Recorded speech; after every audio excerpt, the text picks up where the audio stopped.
Ladies and gentlemen, boys and girls, children of all ages. Woo! This feels good. Okay, ladies and gentlemen, boys and girls, children of all ages. Welcome to season 6, episode 14 of the phenomenon known to wrestling mankind. It's Saturday afternoon's main event. Of course, if you do not know who I am, dumb, stupid, blind, plain irrelevant, I suggest you go to school, go into your local library, find the biggest dictionary, preferably Merriam-Webster, and look me up under the word phenomenal. Yeah. Ladies and gentlemen, it is I, the phenomenal, and of course, here on Saturday afternoon's main event, I'm not the only host because, of course, I'm joined by my co-host, my comrade, my compadre, my tag team partner, the limousine riding, jet flying, kiss stealing, wheeling dealing, son of a gun, who is not having a hard time holding his alligators down. And ladies and gentlemen, the only Nate who hasn't signed a contract with AEW. Ladies and gentlemen, I bring to you the one, the only, give me 2 claps, and a peeps Nate. Woo! Yes, sir. Yes, sir. Oh, this is going to be a good show for the amount of time that we have, because we know we got a premium live event starting at 1 o'clock. So, yes, we're going to give you as much wrestling news and opinions as possible, crammed into a little bite-sized morsel, but it's concentrated. So there you go. Definitely concentrated, ladies and gentlemen. But as he said, we are 58 minutes away from Crown Jewel, hailed in Saudi Arabia. We have 5 titles on the line tonight. Yes. I should say this afternoon for us Americans. But of course, we have Damian Priest supposedly cashing in Money in the Bank. We have LA Knight possibly climbing the top of the mountain and defeating the head of the table for the guys. I digress. I'm shutting up now. We know that's not already. First one of the day. Look, peeps, we only have a couple of minutes. We have to go ahead and cram in as much I digress as possible. Yes. But as he said, we're gonna go ahead and get started. Not much here on Wrestling Crash Course today. But you know what? For the sake of all things that are good here on Saturday afternoon's main event, we still play the tune. Ladies and gentlemen, of course, yes, it is time for Wrestling Crash Course, and we only have one topic here today on the show. It's Ric Flair. Peeps asked for this to happen. At first, we didn't have anything for Wrestling Crash Course. But when Peeps insisted, I said, you know what? This will be the only topic that we talk about because we have the rest of the time to go ahead and get to the predictions. So, Peeps Nate, my yes, good friend, sir. What do you want to talk about? Now you sound like Cody. So, what do you want to talk about? No, what do you want to talk about? Let's talk about the 16-time kiss stealing, wheeling dealing, limousine riding, jet flying, son of a gun. Woo! Ric Flair. Woo! There we yes. go. Okay. I'm going to preface this by saying this isn't as much of a Ric Flair issue as much as it is a Tony Khan issue. And I notice when we talk about something that has anything to do with AEW, where we were, say, a year and a half ago, where we were singing a lot of praises and a lot of positivity. Yes, the power of positivity. Sing. About AEW. It's funny that you say that because I was just looking at a tweet a couple of minutes ago before we went on air.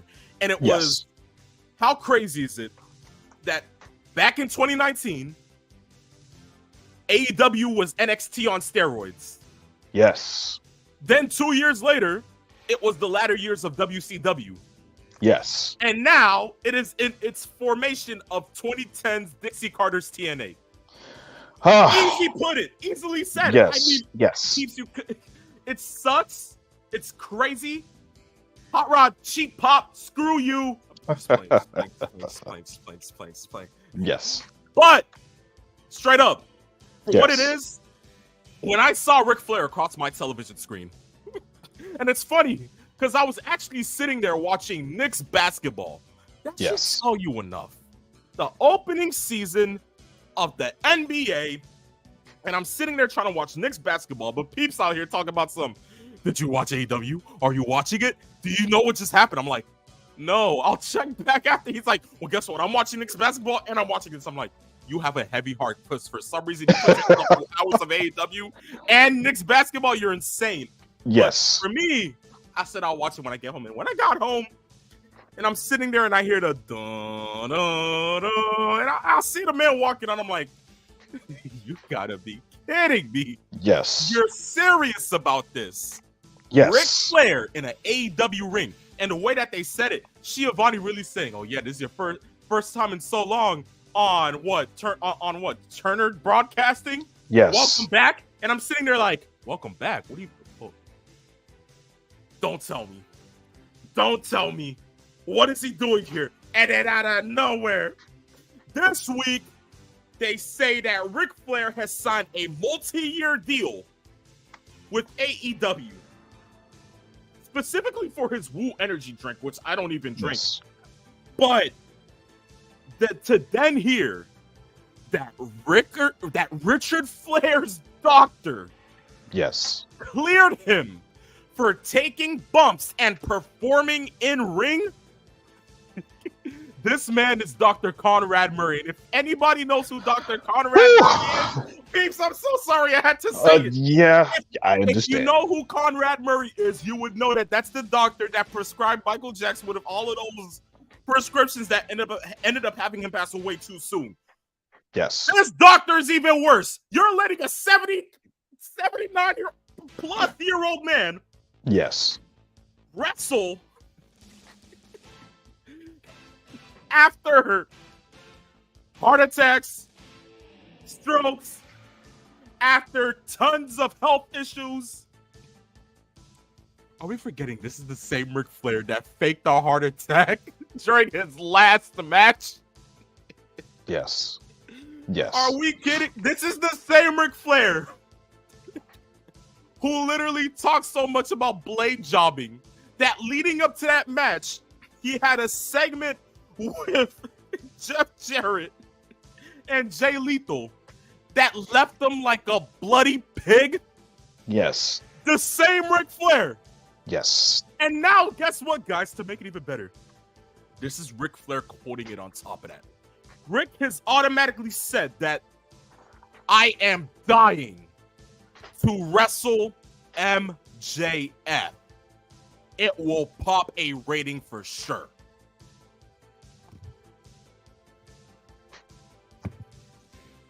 What the? You know what? Phenomenal one. Calm down. Peeps, the floor is yours. I digress. Second one. Okay. I got the pen ready because I figured there was one coming. Thank you. God bless your soul. Yes. Now, I have coined a phrase about 2 years ago about things having scat, and it's an anagram for strife, chaos, angst, and turmoil. I've teased about putting it on a t-shirt. Yes. I have thought about bringing that out so that we see it on a daily basis, so that our fans who may not be as versed as what that actually means. It's a double entendre. It's a double meaning. It's the reason why I did it. And it's exactly what you think it is. Here is part and parcel of the problem. Not as much with Ric Flair, because Flair is looking for putting money in his pocket to continue his legacy and to try and do what he can to keep his name in the wrestling lexicon and show everybody where he is. The issue here is with Tony Khan. One Anthony Khan. Tony Khan, the person that is running the $1 billion toy company. That's what people have been coining AEW for quite some time. I swear to baby Jesus. This was Tony Khan at age 18, fresh out of high school, straight into college. Yes. Action figure number 1, action figure number 2. Well, I don't know. Let's go ahead and have Triple H go up against, who can I put? Loki. Yeah, makes sense. Wait. Yes. It's Hulk Hogan versus Voltron. Let's get it done at WrestleMania. Yeah. What if I'm able to do this in a wrestling company? Yes. Can I use your credit card? For God's sakes. Yes. Please yeah. Continue. I'm sorry. The only reason why I brought this up is that I have to point out a lot of things within the short amount of time. The hypocrisy of Tony Khan. Yes. Now, if we remember, Tony Khan, not that long ago, and I'm going to go back about, I say, a year and change. If we remember all of the stuff that happened with Hulk Hogan and the racist rant that he went on, we remember a lot of people thought that, well, the WWE had, he maybe he's on the outs, maybe he's not there anymore, maybe he's going to have issues trying to get back within the good graces of the company. Tony Khan went on television and literally said Hulk Hogan would never, ever grace AEW's rings or television in his lifetime because of who he was and what he did. I'm going to now fast forward about a week or two ago, where Tony Khan literally went on a rant through social media and saying Vince McMahon, he of the many different lawsuits for harassment and for allegations of proclivities of the sexual nature that we won't get into. But we definitely know he has a lot of these things on his docket that have led to his ouster in the WWE and then his loss of power within the company that he built. That's one thing. Tony Khan went off on Vince McMahon, and I can't believe he's doing with all of these blah, blah, blah, blah, blah. And then the first thing that you do after all of these issues and the high and mighty yelling and screaming of what he thinks you should and shouldn't do is that he goes and signs Ric Flair. Now, a lot of people thought, okay, the Ric Flair thing was a gift to Sting. He's going to potentially be there just for the Sting issue. Oh no, he's not there for just Sting. He's signed until 2025. He's going to get paid through, as my partner pointed out, his own energy drink, which is called Woo Energy Drink. Woo! And that's going to be the official energy drink of AEW. And they're going to pay him through the licensing and use of the energy drink. That's in and of itself. You know what? They should actually pay him through Ric Flair Drip, which is his cannabis line. But you know what? I wouldn't be surprised if that's next. So you have RVD in the company. RVD rolling papers, Ric Flair Drip. Combine the two, you got a billion dollar company. And okay? You call it RVDRF. And that's what you call it, Incorporated. But I digress. Here's another one. Okay, so now you go from that aspect of it. And we talked about how when AEW started, we've got these young lions. We got a lot of younger talent. We're going to have a lot of the young guys come in that were on the independent circuit. Guys that were in other companies that were still young, but weren't getting any of the attention that they need to get. And we're going to put them on the roster. We're going to use some of the veterans to give those young guys the rub until they are ready. And then those young guys are going to be right now the ones that take this company over and then elevate the rest of the company. This is not what has fully happened. And at the top of the card, if you remember, this is what Vince McMahon had gotten a lot of negative publicity for, was the age of the top of his card. Not that long ago. Well, you had John Cena and you had Randy Orton and a lot of other guys that were up in their upper 40s that were at the top of the card. And then I'm looking right now at the roster of AEW, and these are just 5 or 6 names that I'm going to throw out to you. Big Show, who is being used in a kind of an enhanced part of a feud that MJF or some of the other players are going to have there. Big Show's 51 years old. Adam Copeland, who just signed with AEW just a few weeks ago, he's 50. Sting, who's going to retire in March, is 64. Christ. Chris Jericho, the first ever AEW World Champion, is 52. Billy Gunn, who is part of probably one of the most popular tag teams out there, scissoring everybody, is 60. He's 60, which he doesn't look it because he's in such great shape. He hits the gym, he can still move around, and he still looks youthful. Does not look like he's 60 years old. And then you talk about Ric Flair, who is 70. He's going to be 74 in February. Now, I don't know about you. I don't know what this says, but you have now turned an audience that was used to between 18 and 35, upwards of up to 49, and that demographic that they were hitting. And now you're starting to age the demographic by bringing in a lot of people that have names that are there, and you're going to bring these people in. But even more so, just on the sake of Ric Flair signing with this company, how does that enhance, other than cutting promos and merchandising, what is the overall boon to bringing in Ric Flair at this age for AEW? Here's what I thought. Here's honestly what I thought. When I sat there and I heard, okay, you know what? Rick is now there.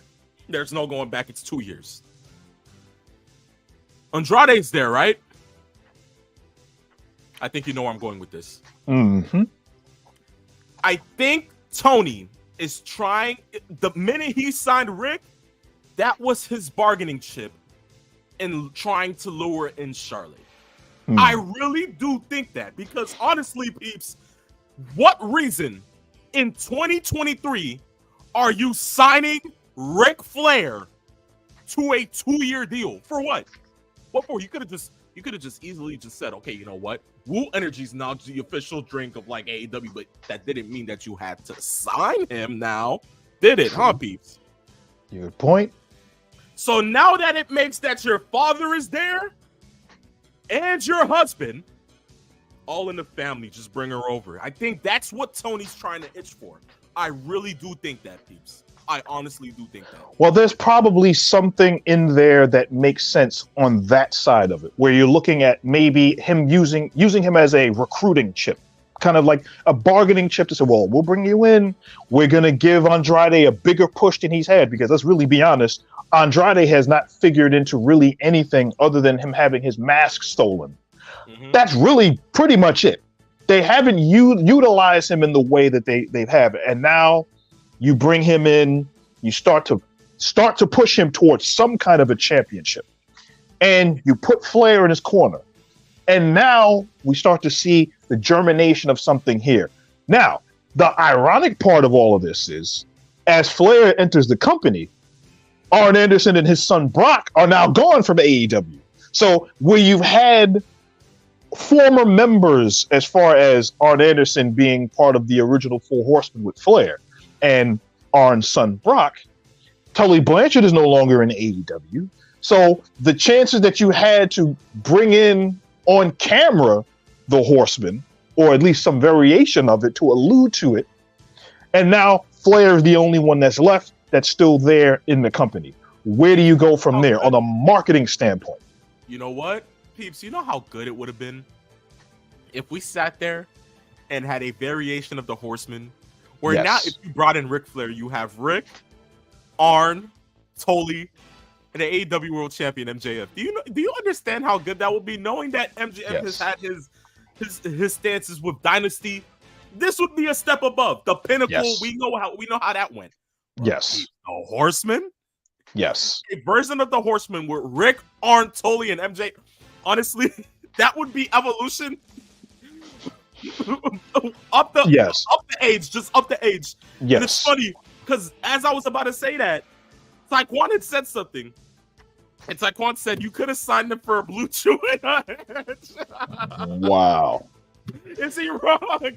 Wow. You know, the crazy part about this whole thing is AEW has been their own worst enemy when it comes to these kinds of things. Definitely. When you bring in they're bringing in names to pop ratings, because the ratings, as we have seen, have really not been as good as they should be. Where AEW at one point was averaging between 800, 850,000 viewers. It's dipped to about 700,000. We've seen 600,000. And this is just before we get into we've seen 4. Yes. This is even before we talk about sports and the playoffs of other sports leagues, and then all of the other sporting events like basketball starting up. And then you got the NHL starting up. You got the NFL is continuing to be the NFL. So, and when you have all of these other activities that you can watch on different channels, and in some instances on the channel that AEW are broadcasting on themselves, then you're competing against other content. And when you're looking at that, and then you start looking at the ticket price, remember we talked about how attendance in AEW shows have really been on the decline, where they are still booking in these huge cavernous arenas, and they're barely getting 4,000, 5,000, 6,000 in a 15, 20,000 seat arena. And then they have to tarp off parts of the arena, and then they have to bring in the Jumbotron to kind of offset how many seats that they lost. There's something that is a disconnect. Then you got the buy one, get 2 free combo. Oh, yes. And mind you, this is the model that Tony Khan is trying to work in by adding extra pay-per-views. He wants to do a pay-per-view every month. We got another pay-per-view after Full Gear, which is next week, or the week after. And you've got a pay-per-view in December called World's End at Nassau Coliseum. So you're going to try and build up momentum. You had Wrestle Dream, which was actually a really good card out in Seattle. That was a really good pay-per-view coming off of what they did in England for All In. And now the next pay-per-view that they're going to be doing is going to be in December. They're going to have to do a lot. And I think that if they feel that Ric Flair and people that have his kind of name cachet can generate some buzz to the product, they're thinking that that's where it should be, knowing that Warner Brothers Discovery are trying to kind of justify what they're doing with the product. Peeps, what's next? You get this? You know what? AEW's next biggest signing. Kevin Nash, Big Daddy Cool Diesel. Oh, man. I tell you. Okay, you know what? In all honesty, peeps, let's give it a chance. Let's just give it a chance. Maybe Tony surprises us with this. Maybe it is a bargaining chip to get Charlotte Flair. For most of us, look, even Morton's Law is in here, and he even chimes in with this, and he says the same thing. WWE fans would say, take her. Am I wrong? Wrong? And you're right. And in all reality, let's really be honest. I don't think the WWE fans are as into Charlotte Flair as the WWE front office is into Charlotte Flair. And I think that when you throw Charlotte Flair's name into a show, there are a lot of people. I have friends of mine that are fans that watch WWE. When they see Charlotte Flair, as gifted as Charlotte is, it seems like for a lot of people, the only reason why she gets on television or gets the pushes that she has is so that she can be the women's equivalent of what Ric Flair has done, winning championships. That's what it is. And they think that when they see that, as talented, as gifted as she is, probably the most gifted wrestler on the women's roster on that side of Rhea Ripley. Oh, yeah. They're seeing that, why am I watching? We know that when she gets in there, the first thing she's going to get is a title match. So if they don't want to utilize her, or she's already done what she needs to do there, go to AEW, continue to fill out the women's roster, which is continuing to try to improve, because we both know that the WWE's women's roster is good, but they haven't paid as much attention as they should. And the Knockouts roster in TNA is probably the best that it's been. And that's where they're trying to compete as far as that goes. You do that, you got more names that can help out the women's roster on the docket for AEW. Definitely right on that.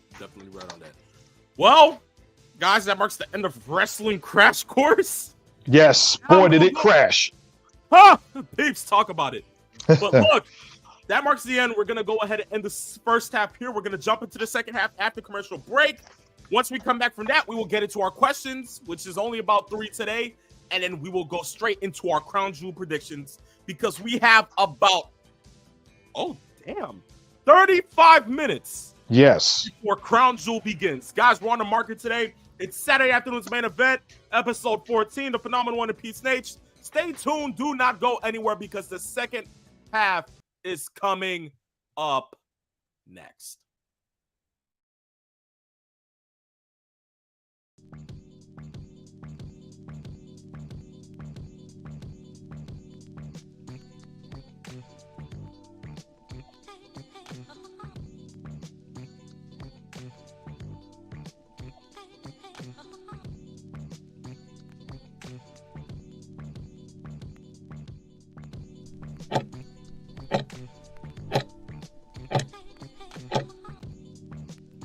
Ladies and gentlemen, boys and girls, children of all ages, you see me and Pete Snake bumping our heads. It's that kind of day here on Saturday afternoon's main event, episode 14. Welcome back to the second half, of course, the Phenomenal One, joined by Pete Snake. Look, before we go ahead and get to the questions, I see the comments are getting rowdy today. I don't know if it's the LA night in the air. Or, just everybody's just actually on set today. But as we can see, Morton's on. NBA is worse than AEW. How in the world is NBA worse than AEW? Okay, guys, look, in all honesty, anything's better than AEW. I don't know how you guys are going to say that the NBA is worse. Guys, come on. You got to be out of here. Anyway, I'm playing. Taekwon, I ain't steal your MJ joke, bro. Come on. I didn't even think you were thinking of it. See, this is what I like with our fans, because we all think alike, and if I end up saying something, they're like, you stole my joke. I didn't mean to. I'm so sorry. Morton's Law, Woo energy drink, 30 million in debt just from divorce settlements. Wow. There you go. Dying being the operative word. Yes, it certainly was. I think that's the mixed fear. Mixed fear? You think so? I think there's a big fear that a lot of people think that Flair gets in the ring. What he said he would love to do is he would love to finish his life doing what he does best, which is being in a wrestling ring. That would be insane. I would hope that would not be the case. Ric Flair's last match versus Steph. I mean, for God's sakes, Father Time. I don't know. What are we gonna do next? Oh God, Taekwon, Flair's last words. I don't even know what. Woo! He can't even get the woo out, for God's sake. God forgive me. Oh boy. Oh God. Hot Rod says Khan is the best booker in the world. Are you talking about Nick Khan? If you're talking about Nick Khan, I'd go ahead and side with you on that. Please don't. Let me tell you something. This is not Hulk Hogan. He pulled the Hulk Hogan. Boy. He pulled the Hulk Hogan. Oh man. God. I can't put the next because that was not PG. But Woo Energy sponsored the ECW locker room. They just called it cocaine. Wow. I tell you, can you imagine the craziness that's going to happen when they finally get... I'm imagining what the first energy drink commercial is going to look like for AEW. I can see them plastering it all over the arena, all over the ring. The guardrails. I mean, for God's sakes. I wonder how much money in extra that he's going to get for every time the fans or a wrestler says woo. Every time somebody gets chopped. And I don't know if you've noticed this, the WWE in their opening welcome splash, they kept Flair's woo in, but they replaced his regular shot that it was him raising his arms in his purple robe, and I believe that was from Starrcade 84. They replaced it with a shot of the Ultimate Warrior. So they're making sure that they kind of phase Flair out, knowing that he is now working with the competition. The competition that the WWE swears isn't competition. You know what? I saw this one thing. It was just like, hey, listen, Hunter, Rick's not in the company anymore, but John is. You know what you gotta do? City Time World Champion. He won over to the company. Honestly, peeps, I'd sit there laughing if that was the case. Yes. It might not be. We know the WWE can be very petty at times. Exactly. But do you think Hunter would actually do it to his protege? If what I've heard that Flair and Triple H aren't as close as they used to be, then so be it. So be it. Yeah. Like, I can care less. Let it happen. The Phenom was in. He said AEW, where senior citizens find new life in the wrestling business. Taekwon, peeps can relate since he invented cognac and proceeded to take Harry and up in a pound. Peeps, they're sizing you, man. They're sizing you. I'm going to take a sip. Oh, gosh. Oh, man. Don't tell me it was cognac. No, it's water. Praise God. Yeah, still younger than Peeps Nate. Damn it. Oh, Rod. Everyone is younger than Peeps Nate. Even Jesus Christ is younger. Hey, they gotta learn from somebody, right? Exactly. There you go. Flair for president 2024. He's too young. I mean, that's America's agenda, right? Yeah. He is young for American president standards. Listen. Yes. Yes. Gosh. The Phenom, I thought Nate was older than dirt. I'm getting there. Warren's Law, Armed Anderson, yes, Glock 9. There you go. We love it. We love it. AEW tickets come with a purchase of a Crunch Wrap and a Baja Blast. Wow. That one was great. That one was great. That's a good one, and that's something that AEW is going to need to work on. What? Applying? What? They're going to start acting like baseball games? Get a $10 ticket. You'll get a $5 hot dog, $2, and maybe some bubble gum. For God's sake. Sunflower seeds while you're at it, man. There you go. Gosh. But yeah, Bottle One wrestle MJF on Collision. Wow. Crown Jewel, where the fireworks won't be fireworks. Forget it. We're done. Let's get into the questions, guys. Yes. You know that if you want to send in a question, all you got to do is... Yes, I'm pointing right down there. There you go. Oh, God, thank you, Peace. But yes, go ahead. There you go. DM us on Instagram at Saturday_main event, and it will be this episode of the show. Yes, my partner's lost his mind today. He's lost it today. Oh my God, Ultimate Warrior's corpse is all elite. Wow. Fireworks and Saudi come with a detached armor. Wow. Wasn't Halloween just like a few days ago? And we're talking about detached limbs? Wow. Hot Rod, I love you. Peeps, I love you too. Please. So don't hate on me because I'm a Jets fan and I'm about to say something that's going to ignite the Giants coalition too much. Yeah. But I know Jason Pierre-Paul knows a lot about fireworks and detached limbs. Oh, boy. I digress. There you go. First question. I'm so sorry. Oh, boy. That's 4 today. So. And of only 30 minutes, ladies and gentlemen. Yes. But first one comes from Master Sean 007. He says, greetings, gentlemen. With all talks surrounding MJF possibly leaving AEW, how would you book him between now and the end of 2023? Because if he loses the title, many people will assume that he is on his way to the WWE. Thoughts? Easy. Continue to let him have the title. Try to fight his battles alone while Adam Cole is out here rehabbing his leg. Once World's End comes around, was I know the last pay-per-view? Yes. What dates is supposed to be on, Peeps? Is it supposed to be? I believe it's December 20. I'd have to look it up because I think it's in December the 20. I'll pick that up for you on that. So if I'm looking at it right now, it is December 30th. Okay, so it's literally the end of the year. Exactly. So they know what they're doing with this. So, Peeps, if it is at the end of the year, right? We're looking at MJF's contract being up literally around that time. Mm-hmm. So, Peeps, what if they do an angle where MJF gets screwed out of the title? But now with that, as I said, Tony Khan plays the evil boss position. He wants to be Mr. McMahon so bad that he has 16 action figures of different McMahons, okay? So he becomes the MJF screwed MJF. But now it is with the coalition that we invite the devil in the mask. And with that man being in the mask, helps the title go ahead and come off his hands, take off the mask, find out that it is none other than WWE former superstar Eugene. I'm playing. I'm messing with you, please, guys. Yeah. Just trying to get a rip out of Peep Stage, but Yeah.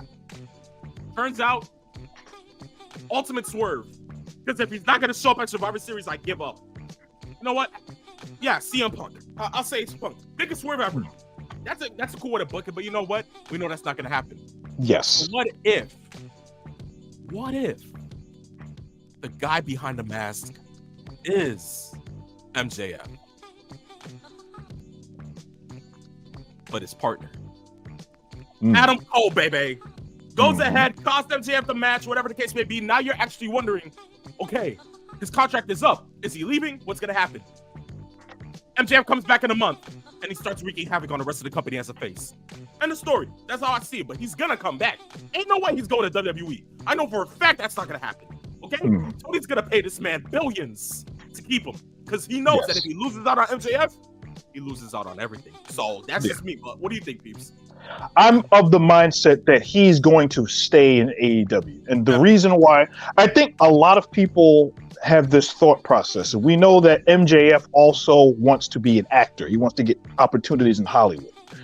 I think when we're looking at what MJF can do, we've seen him try to sing. We remember that debacle that was the Chris Jericho and MJF duet that they did where they were doing show tunes. And I still don't understand what the hell that was all about. But talk about it.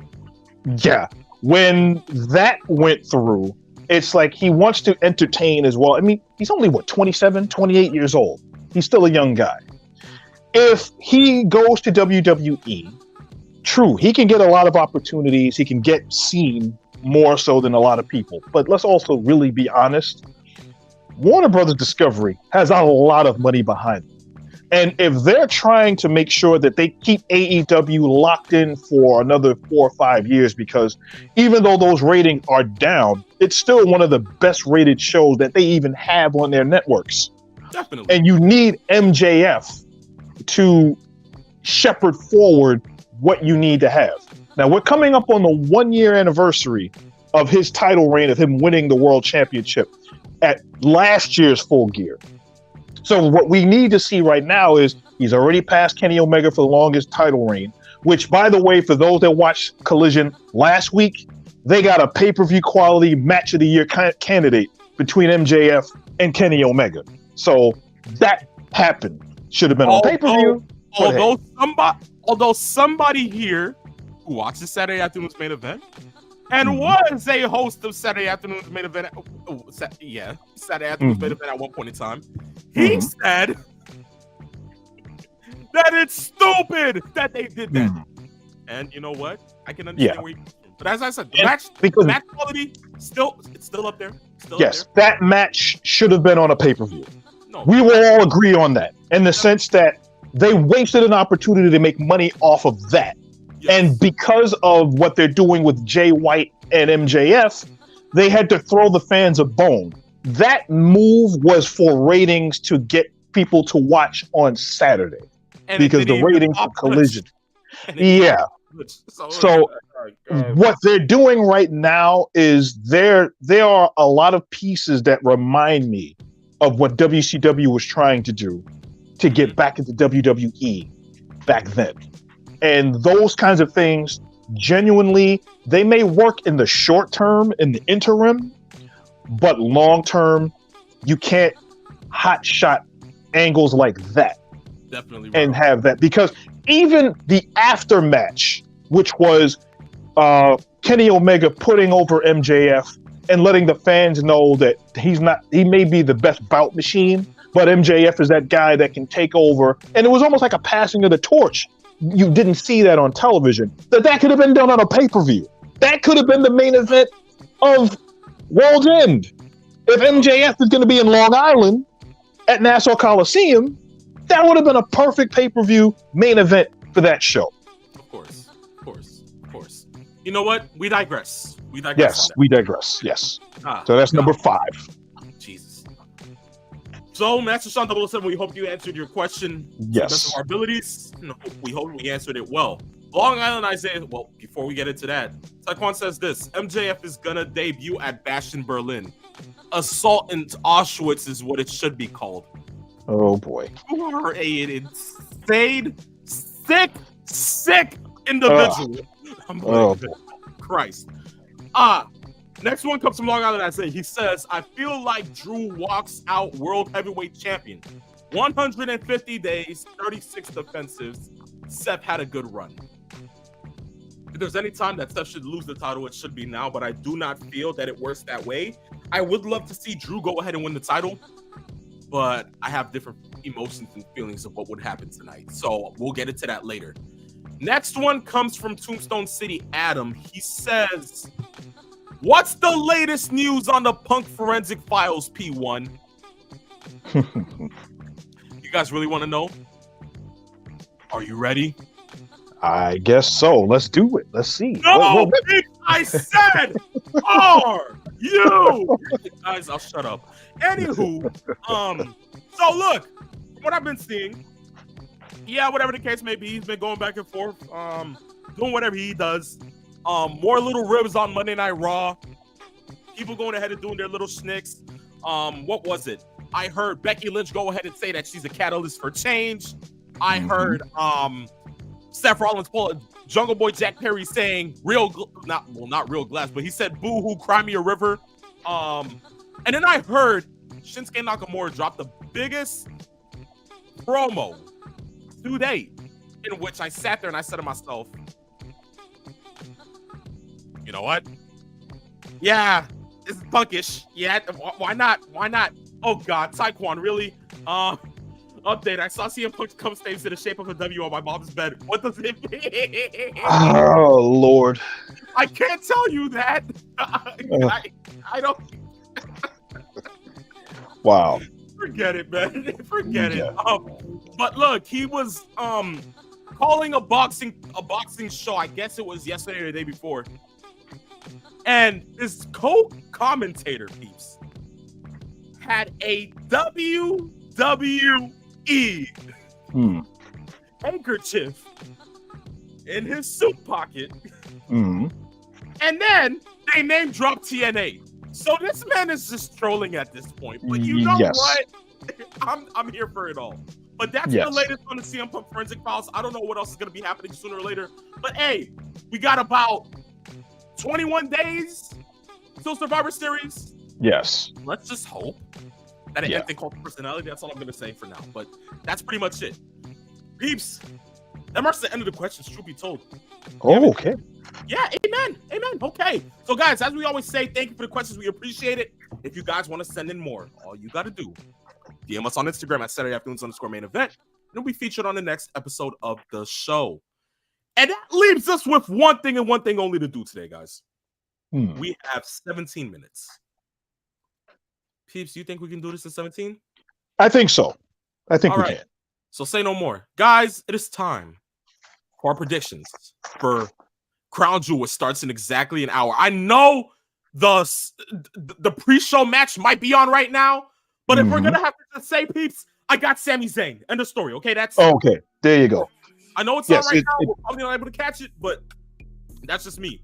Sami Zayn. So I'll put it in. Zayn. Call it a day. Okay, call it a day. Second match. Seth freaking Rollins, Drew McIntyre singles match for the World Heavyweight title. Seth retains. You think you got Seth keeping it? I think that's what's going to happen. But. Damian Priest cashes in and wins the World Heavyweight title. So you got to cash in. I got to cash in now, peeps. If not now, then when? True. And it would have to be something done before the Survivor Series, I think. Exactly. And here's what I think about it. Remember WrestleMania 31? Okay, what was it? Randy Orton, Seth Rollins. Yes. Takes the L. So look, Damian Priest versus Cody Rhodes. I got Cody winning that one, but this match is going to come at least first. I think this is going to be the opener.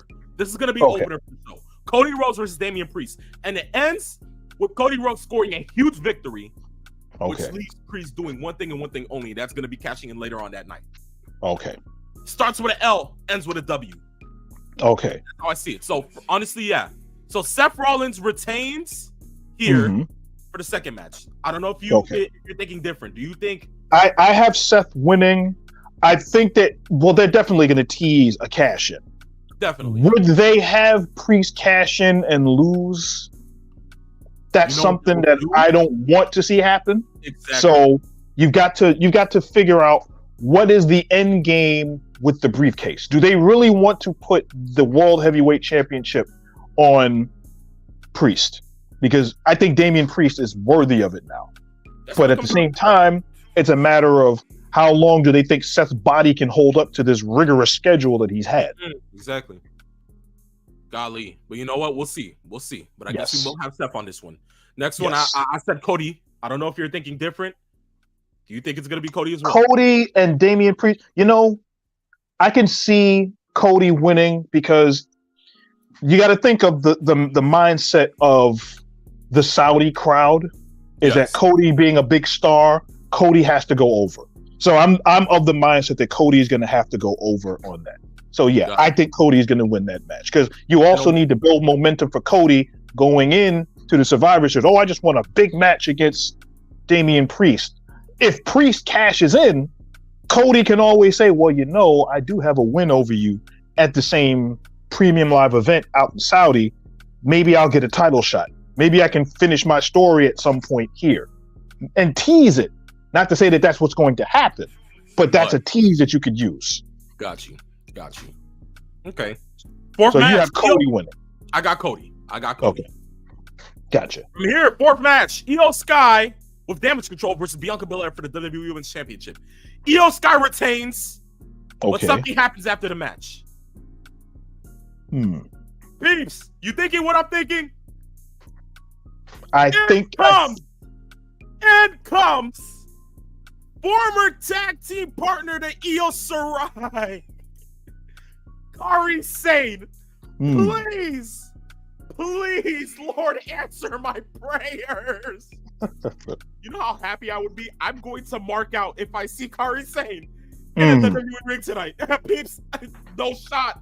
I kid you not, it has to happen. What do you think? That actually makes sense. Would they pull the Jade Cargill card out and have her, if let's say I'm thinking later on in the night. Later on. But imagine if Bianca is the one that wins the belt. And then you bring out Jade Cargill just as a tease to say, I'm going to be next. Imagine if she comes out with her AEW theme and does the whole entrance and everything. Yes. You know how insane that can be tonight?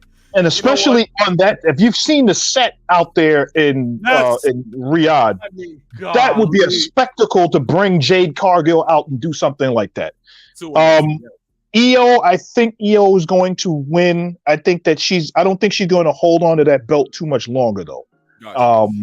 At some point, I think Bianca would work, and then you could go ahead and say, well, we're pushing towards a Bianca versus Jade Cargill match that can be a spectacle. But they have to build Jade up because she hasn't had a match yet. And two, she's been floating around. She's been at NXT. She's on SmackDown. She was on Raw. She's been at these different functions. So they have to establish, one, what brand is she going to be on? I personally think she's going to be on Raw. And then do it that way. Yeah. Okay. Well, we'll just have to wait and see then, peeps. Next and foremost screw the Cody Rhodes picture, but honestly, Rey Mysterio versus Logan Paul, United States Championship.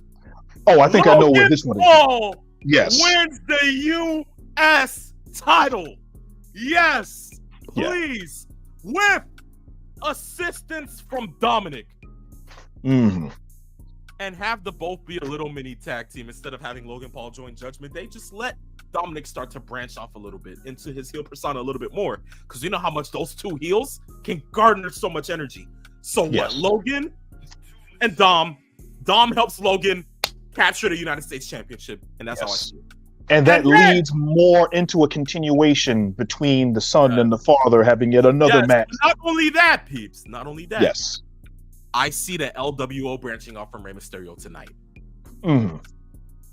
After losing the title, he branches off from it. That's how I see it. well, we've been talking about this for a few weeks, that at some point that Mysterio is either going to be kicked out of the LWO or Mr. Escobar is going to go ahead and turn and take the LWO with him. Maybe they have a faction war between who's going to stand with who. There's development that can be done and growth within that storyline. So we'll see what happens. And remember, you got the Carlito effect as well. Where's that going to go? I spit in the face of people who don't want to be cool. Anywho. There you go. Got Logan Paul. I think you got Logan Paul. Yes. That one. Next match. Solo Sikoa taping up the spike to go ahead and face the one and only 16-time world champion, soon to be WWE Hall of Famer, close to being Grand Slam champion, the one, the only, John Cena. Yes. It's the first time in years John Cena is going to have to win a singles match. Waited too long. It's Saudi Arabia. You send the crowd home happy. As I said, I got Cena. Ain't no other way you go around this, peeps. I honestly say that. Yes, it would be cool for Solo to jumpstart his career, having a win over John Cena like this in this type of calamity. But peeps, if we're honestly looking at it from the perspective of luck, it's John Cena, it's Saudi. We know how much money's on the table. We know what the Crown Prince probably wants. Yes. So, what can we possibly say about this, That does make sense in the sense that Cena does not necessarily need the win. I personally think that if this was something that John Cena was in, let's say if this pay-per-view was somewhere else, this is going to be Solo. Because let's really be honest, the WWE has done a great job in protecting and elevating Solo. He very rarely loses matches. I think the last time that he's really been pinned, I think, do you remember he lost to Cody? And I believe he lost. Did he lose to Jay also in a singles match? Yup. So he doesn't lose matches. He's been on the main roster a little over a year. And they've done a great job protecting him in that stretch. If you're going to go ahead and say Cena's going to win because of the spectacle and where they are, et cetera, yeah. But you want to know something? I'm going to go and be devil's advocate, and I'm going to say that Solo wins. The reason why it works with Cena if he wins is because then that creates even more strife within the bloodline and more drama between himself and Roman Reigns, and then we'll see where that goes. But I'm just gonna go just for the basis of what I'm thinking. I think Solo is gonna win. Got you. So this is the first one that we're actually different sides of the spectrum on. So okay, makes sense. I got you, peeps. I got you. Yes. No more. I think Solo needs the win more than Cena does, but Cena makes the most sense based on the fact that this is that sweet Saudi money that they have to get account for. So yeah. Makes sense. I hear you. Okay. Fatal 5-way match for the WWE Women's World Championship. Rhea Ripley, Nia Jax, Shayna Baszler, Zoe Stark, Raquel Rodriguez. I got my pick right here. It's Shayna Baszler. Guys, I'm over that. It's never gonna happen. I give up. I no longer think about it anymore. It's done. Rhea Ripley retains. We know that. Yeah. But this is why I thought Jade would show up here. If she's going to be on Raw, you're going to have to step up to the biggest one in the game, because the one person she hasn't gone toe-to-toe with, she's gone face-to-face with Charlotte. She's gone face-to-face with Becky. Yes, Bianca would be nice, but if she's going to be on Raw, wouldn't she have to step up to the presumable champion? That is true. Rhea Ripley? And can you just imagine that visual of Jade and Rhea face to face? Yes. The IWC will literally go ahead and mess up all of their electronics. Yes. Like, that's the truth. Because all of them would be like, oh my God, you got Mommy and Jade. Yes. Yes. Twitter will be in a frenzy. But for me, if you're going to make it the storyline way to go, have Jade show up here. But honestly, if she doesn't show up, doesn't matter. sooner or later, she's going to go ahead and show up down the line. But for me, Rhea Ripley retains her women's title in this match. Or you can do what my thought process is to have Jade show up after both so that you still don't know whose belt she's going after. Yeah. She can show up in either match or both matches, not to interfere, but to just let people know I'm here. You just don't know for who. Makes sense. Well, we'll just have to wait to see them, peeps. Yes. We got a couple minutes left to go, so I mean, shoot. 5 more minutes before 1 o'clock. We got the last match. Singles match. Undisputed WWE Universal Championship.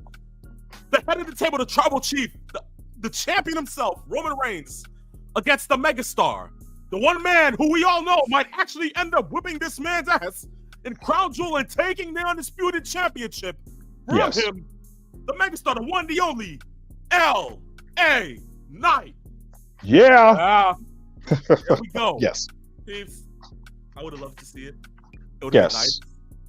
I know a couple of people, maybe a couple of Saudi Arabians will have the whole sign saying if LA Knight loses, we riot. Who knows? We might see one of those. You know what? I guess they might just end up rioting because you know what? It's not going to happen. I don't think anybody sees it. Now, if they throw us a bone and they do a dusty finish and he wins, and then all of a sudden at the last second they change their mind and Roman, oh well, because of and blah blah blah blah. Peeps, can you imagine? They pin 1, 2, 3. His fingertip was on the rope. Ref saw that last minute, but he hit the 3 before he saw it. Yes. Automatically bell rings. LA Knight's taking the title. He's holding it up, whatever the case may be. And then the ref has to argue with him, and then he goes to the announcer and is like, no, I saw the finger. It didn't happen. Whatever the case may be, it didn't happen. Oh my gosh, match restarts. LA Knight turns around, gets speared by Roman, 1, 2, 3, walks out with the title. If they do that and it's by a finger, watch how many fans flip the finger at the ending. Just imagine that. Let me not. Exactly. Read between the lines, right? Yes. Exactly. Like, it will be insane. But honestly, I'm looking forward to the finish. Yes. But in all honesty, we know that it's not going to happen tonight. We don't see him dropping the title until next year. Yes. Maybe not ever, because we still have to go ahead and see him beat Hogan's reign. Yes. What's next? Bruno's first reign? Well, Hogan's first reign was over 4 years. You know, Bob Backlund was over 5. Insane. So I know there are a lot of people that are kind of like, you know, at some point that championship is being held hostage. We need to have something on SmackDown's side to be able to push something forward other than the same narrative. Because the momentum of the Bloodline story has kind of fizzled out a lot, mostly due to the fact that Roman just is a part-time guy.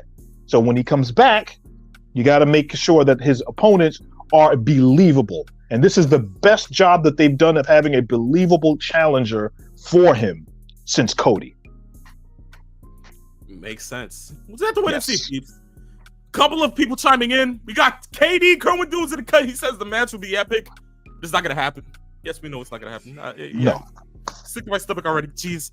Taekwon. Roman gonna beat that? Really? Like a black... Bro. Wow. Bro.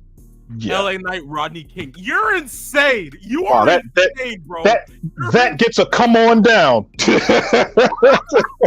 Wow. Come on down. Kerwin, he says, let the championship change hands. Not. It's not going to happen. It's the mindset is to craft Roman Reigns as the champion going into WrestleMania 40 and potentially having him lose the belt to either Cody or whoever they feel makes the most sense by then. Life as a wrestler. That's what I think is going to happen. Yes. Well, ladies and gentlemen, this marks the end of Saturday afternoon's main event. We got it all done within an hour. Yes. Pat on the back. Yes. There you go. DIY. Put on the top. Exactly. There you go. Boys and girls, children of all ages. This marks the end. Go enjoy Crown Jewel. Yes. Go enjoy the rest of your Saturday, because we know we will be. Peeps, I know you probably have the iced tea, the pizza rolls, everything already ready to go. Yes, they are. Well, let's kick this off right. Ladies and gentlemen, enjoy the rest of your weekend. It is the Peeps Nate. It is the phenomenal one. It is Saturday afternoon's main event, season 6, episode 14. And on this episode, the same, not a phenomenal one. And I, the Peeps Nate, where we came, we saw, and in the words of the wise man Paul Heyman, we conquered. We conquered, ladies and gentlemen. See you next week. Enjoy Crown Jewel once again. Peeps Nate, phenomenal one, signing off. Peace, love, farewell.